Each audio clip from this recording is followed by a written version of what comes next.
नमः शिवाय, हर हर महादेव। सावन मास के व्रत रखने वाले सभी श्रद्धालुओं में यह असमंजस्य बना हुआ है कि सावन की शुरुआत किस दिन से होगी, क्योंकि बहुत सारे व्यक्ति पूरे सावन भगवान भोलेनाथ के लिए उपवास या व्रत रखते हैं। तो यह जानना बहुत ही आवश्यक है कि सावन की शुरुआत किस दिन से होगी।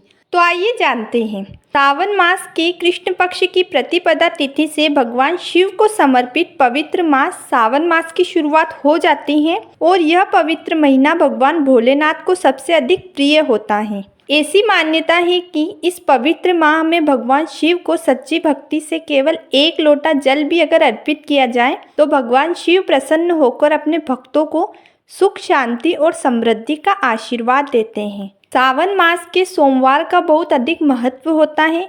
इस दिन श्रद्धालु व्रत रखते हैं, भगवान शिव के मंदिर जाते हैं और शिवलिंग पर जल अर्पित करते हैं। पौराणिक मान्यताओं के अनुसार इसी पवित्र माह में देवताओं और असुरों के बीच समुद्र मंथन हुआ और संपूर्ण सृष्टि की रक्षा के लिए भगवान शिव ने उस विष को पिया और विष के कारण भगवान शिव का कंठ नीला पड़ गया था। तभी विष के प्रभाव को कम करने के लिए देवताओं ने उन पर निरंतर जल अर्पित किया और तभी से श्रावण मास में शिवलिंग पर जल अर्पित करने और भगवान शिव का जल अभिषेक करने की परंपरा चली आ रही है।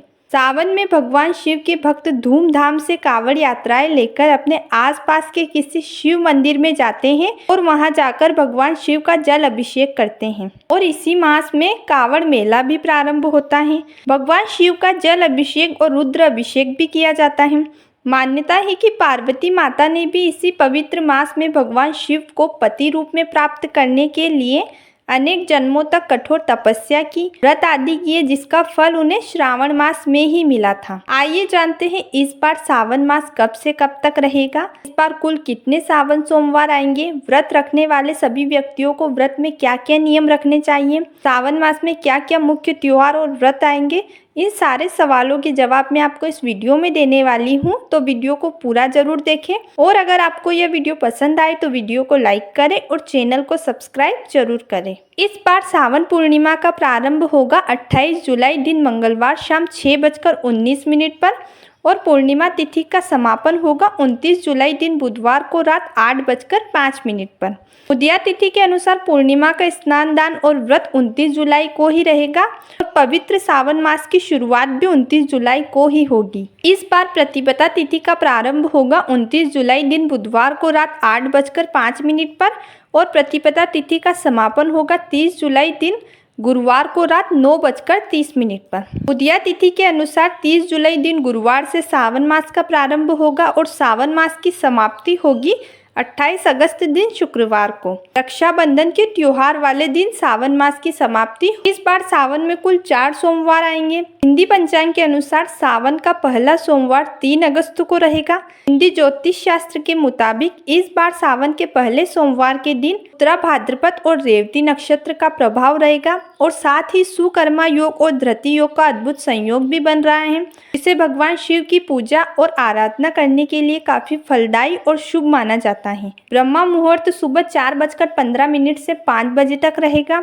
और सायकाल की पूजा का शुभ मुहूर्त शाम 6 बजे से रात 8 बजे तक रहेगा। सावन के पहले सोमवार में पचक भी रहेंगे। दूसरा सावन का सोमवार 10 अगस्त को रहेगा।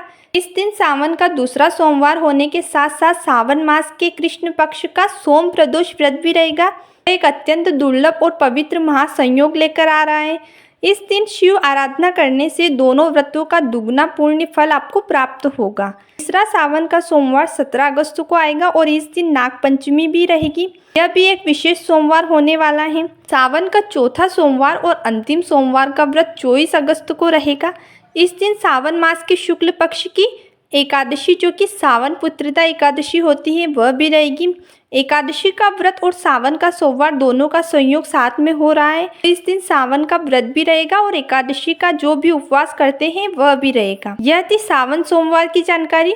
अब आइए जानते हैं पूरे सावन सभी भक्तों को क्या क्या नियमों का पालन करना चाहिए। प्रतिदिन या प्रत्येक सोमवार अपने घर पर या आसपास के किसी शिव मंदिर में जाकर भगवान शिव का जल अभिषेक और रुद्र अभिषेक अवश्य करना चाहिए। और अगर ऐसा नहीं कर सकते तो अपने घर पर ही आप मिट्टी से शिवलिंग बना सकते हैं, जिसे पार्थिव शिवलिंग कहा जाता है, उसका भी अभिषेक आप कर सकते हैं।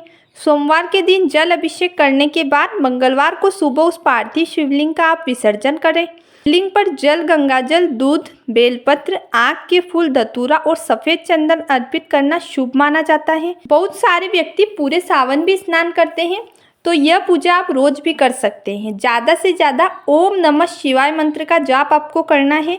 शिव चालीसा, रुद्राष्टकम, शिव महिम स्तोत्र या महामृत्युंजय मंत्र का पाठ और सोमवार व्रत की कथा का रसपान भी अवश्य करें। सोमवार के व्रत में नमक का सेवन वर्जित माना जाता है, लेकिन अगर ज़्यादा आवश्यक हो तो एक समय फलहार में आप सेंधा नमक का उपयोग कर सकते हैं। सावन के पहले सोमवार से ही 16 सोमवार के व्रत भी शुरू किए जाते हैं। इस दिन व्रत करने के बाद गरीबों को अन्न, वस्त्र, फल और दक्षिणा का दान करना शुभ होता है। और पूजा वाले दिन शाम को प्रदोष काल में भी आपको भगवान शिव की पूजा करनी है।